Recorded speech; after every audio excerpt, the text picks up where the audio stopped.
Seguimos con este viaje devocional por todo el Antiguo Testamento y ya terminando, ya estamos en Job, seguimos en Job.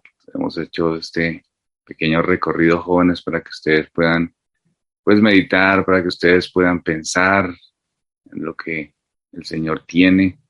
Es una bendición de Dios poder tener estos espacios, niños. Así que aprovechen, reflexionar, son unos 10 minutos en la mañana donde Dios nos habla, donde podemos mirar qué dice el Señor en relación a las cosas. Y es necesario, jóvenes, que siempre estén con el mejor ánimo, escuchando lo que el Señor tiene.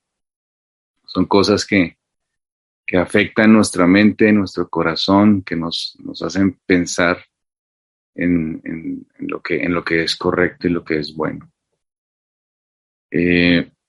Job capítulo 2, versículo 10. Y él les dijo: ¿cómo suele hablar cualquiera de las mujeres fatuas? ¿Has hablado? ¿Qué recibiremos de Dios? ¿El bien y el mal no lo recibiremos? En todo esto no pecó Job con sus labios.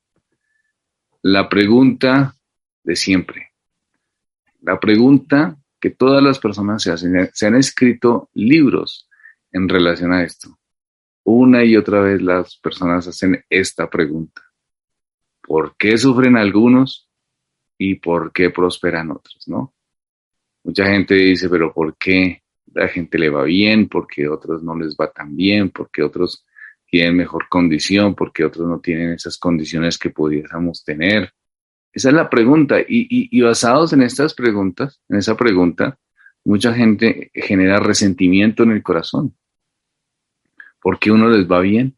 ¿Por qué otro no les va bien? Generan resentimiento porque dicen, bueno, esto sí les va bien y a mí me va mal. Porque otros quisieran tener lo que estos tienen, pero yo no tengo. Empiezan las envidias, los resentimientos, las actitudes incorrectas. ¿Por qué? Porque se piensa de esa manera, ¿no? Y aquí viene la esposa de Job diciendo, bueno, ya. O sea, ya maldiga a Dios porque es que las cosas ya no le salieron bien. O sea, se acabó todo lo que tenía, ya las cosas no le salieron bien, pues ya no hay nada que hacer. Ahora, ¿cuál es la realidad, niños? La vida está compuesta por buenos momentos, malos momentos, buenas situaciones económicas, malas situaciones económicas. No podemos evitar tener momentos difíciles en la vida. No podemos evitar que exista algún periodo de enfermedad. No podemos evitar que exista algún periodo de sufrimiento. No podemos evitar que haya alguna situación de escasez económica. Puede pasar y pasará en algún momento de la vida de todos nosotros. No es algo que nosotros podamos evitar. En el caso de Job, lo reconoció y su mujer era, cuando Job dice, pues que has hablado con las mujeres fatuas, está hablando como las mujeres insensatas, como que su pensamiento no es claro, como que no tiene un razonamiento lógico. Y él entonces hace estas preguntas retóricas. ¿Qué? ¿Recibiremos de Dios el bien y el mal no lo recibiremos? O sea, usted cree, le dice a esta mujer, ¿usted cree que solamente existe lo bueno, que no existe lo malo? Ambas cosas existen, ambas cosas están. No hay forma de escaparse de ellas. Ambas cosas existen en la realidad del ser humano. Pero si alguien es cristiano, también. Si alguien es cristiano, también experimenta el bien y también experimenta las situaciones malas. Esa es la realidad de la vida. Personas con problemas médicos, personas con hijos rebeldes, personas con economía que está mal. Ahora, ¿cuál es la diferencia en relación a esto, en relación al cristiano? Que el cristiano enfrenta las cosas con rectitud. Aquí vemos a Job, que era un hombre temeroso de Dios y apartado del mal, y disfrutó eso en sus buenos tiempos. Es decir, en los buenos tiempos Job era un buen cristiano. Y en los malos tiempos, adivinen que seguía siendo un buen cristiano. En los buenos tiempos, buen cristiano. En malos tiempos, seguía siendo un buen cristiano. Eso era Job. Así era. Entonces, si vienen los malos tiempos para el cristiano, si vienen los tiempos difíciles, ¿cómo reaccionamos? ¿Cómo es su reacción ante las circunstancias difíciles? Hay personas que viven terriblemente temerosos de todo, que si los van a robar, que la seguridad de Bogotá, que el COVID, que una enfermedad, que... Miren, jóvenes, tenemos que ser cuidadosos, obviamente cuando salimos a las calles. Tenemos que ser cuidadosos con nuestra salud, comer bien, hacer ejercicio, pero en algún momento tendrán que venir enfermedades. No podemos escapar de esa realidad. No podemos pensar que nuestro cuerpo se va a quedar para siempre en la misma situación y que nosotros nunca nos vamos a enfermar o que no vamos a perecer. Todos vamos a sufrir, de alguna manera vamos a enfermarnos y finalmente todos vamos a morir. Eso no escapamos, de esa situación no escapamos. Pero en su peor condición, habiendo perdido todo, ¿qué dijo Job? En todo esto no pecó Job con sus labios. Jehová dio, Jehová quitó, bendito sea el nombre del Señor. ¿Cuál era la actitud de Job? Listo. Así son las circunstancias. Bueno, todo es para el Señor. Todo es para el Señor. Dios da, Dios quita. Yo disfruté muchas cosas buenas de Dios. Ahora ya no están, listo. Pero Dios es poderoso y sigue siendo poderoso. Ese es el punto.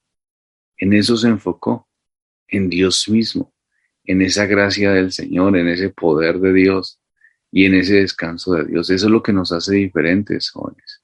Cualquiera que tenga una fe sólida, no es que no tenga algún temor en algún momento, pero su confianza está puesta es en el Señor. Su experiencia está puesta en Dios. Eso es madurez espiritual. La madurez espiritual nos ayuda. Cuando hemos sido fortalecidos por el Espíritu Santo, la madurez espiritual nos ayuda a sobrellevar lo malo. La madurez espiritual nos ayuda a bendecir a Dios por lo bueno y actuar con fidelidad. Eso es lo que hace la madurez espiritual. Claro, en momentos de mucho dolor podemos levantar la voz, pero no para reclamar, no para amedrentarnos, sino para pedir fortaleza. Para eso clamamos al Señor, para que Dios nos dé fortaleza. Y cuando estamos alegres, cuando todo sale bien, cuando las cosas parecen funcionar, pues también levantamos la voz para bendecir el nombre del Señor. Eso debe ser lo que hace el cristiano. En los momentos difíciles que vendrán, niños. Yo sé que a veces en el mundo cristiano se da la impresión de que los cristianos no sufren por muchas predicaciones que se dan, ¿no? Hay iglesias que hacen un énfasis y el eslogan principal es pare de sufrir. O sea, que usted no va a sufrir más. Pare de sufrir. Ven aquí, vas a ser bendecido. Ven aquí, vas a ser próspero. La enfermedad ya no tiene que ver contigo. Ya no hay sufrimiento, no hay dolor. Todas esas cosas suenan bien, pero no son verdad. Así muchas personas repitan una mentira, nunca se va a volver una verdad. Y eso se comprobó en esta pandemia, ¿no? En esta pandemia yo vi muchas congregaciones que hacen énfasis en el bienestar del ser humano, en que no vamos a sufrir. Yo vi muchas iglesias en esta pandemia que han hecho toda su historia de énfasis en los milagros, en las sanidades, y en esta pandemia las vi cerradas por el miedo al COVID. Entonces, en el fondo saben que la cosa es seria y que uno se puede morir, ¿cierto? Porque si fuese de otra manera, pues abrirían sus iglesias y dirían, no, pues aquí hacemos milagros, vengan así haya COVID. Pero no, estaban cerradas, muchas congregaciones que hablan bastante de milagros y de que vamos a estar bien siempre, pues se cerraron porque estaban asustados con el COVID, ¿no? Y de hecho después pues, podían abrirlas, tampoco las abrían porque estaban temerosos con todo esto. ¿A qué conclusión llegamos? Que esa es la realidad, niños. Así alguien lo diga, no deja de ser la realidad, así diga, no, vamos a hacer bienestar, prósperos, todo nos va a ir bien en la vida, no. Por eso necesitamos es venir a Dios para que el Señor fortalezca nuestros corazones en medio de las adversidades. Clamar a Dios por fortaleza. Y en momentos de alegría, dale gracias a Dios. Dios está a nuestro lado en todo momento, aún en los momentos difíciles. Y Dios siempre manifiesta su amor. Dios siempre manifiesta su gracia hacia nosotros. En momentos nos sentimos solos, porque parece que Dios no interviene, ¿no? Como que decimos, no, esta situación es muy dura, ¿no? Como que decimos, pero Dios no interviene para cambiar las circunstancias que nos rodean. Pero confiemos que Dios está obrando, aún en los momentos que no entendemos. Y está orando y clamamos a Dios y expresémosle nuestro amor y su fidelidad. Un corazón cristiano maduro es un corazón que puede entender el mundo, que puede entender las circunstancias de este y puede entonces encontrar fortalecerse en lo que Dios es. Descansemos en eso, descansemos en el poder de Dios. ¿Este es un mundo difícil? Sí, no les voy a mentir, pero tenemos un Dios todopoderoso y en medio de cualquier circunstancia Dios sigue siendo grande y da fortaleza a los creyentes y de esperanza a los necesitados. Oremos entonces, niños. Padre, gracias por tu misericordia, gracias por tu bondad, gracias Señor porque nos das de tu entendimiento, nos das de tu sabiduría. Te pido Dios que los niños, los jóvenes puedan entender quién eres, que estos jóvenes, estos niños puedan encontrar consuelo en ti siempre, aún en medio de las dificultades. Que como Job, a medida que van creciendo, disfruten con un buen cristianismo los buenos momentos y se puedan fortalecer en ti. Te lo pido en Cristo Jesús. Amén.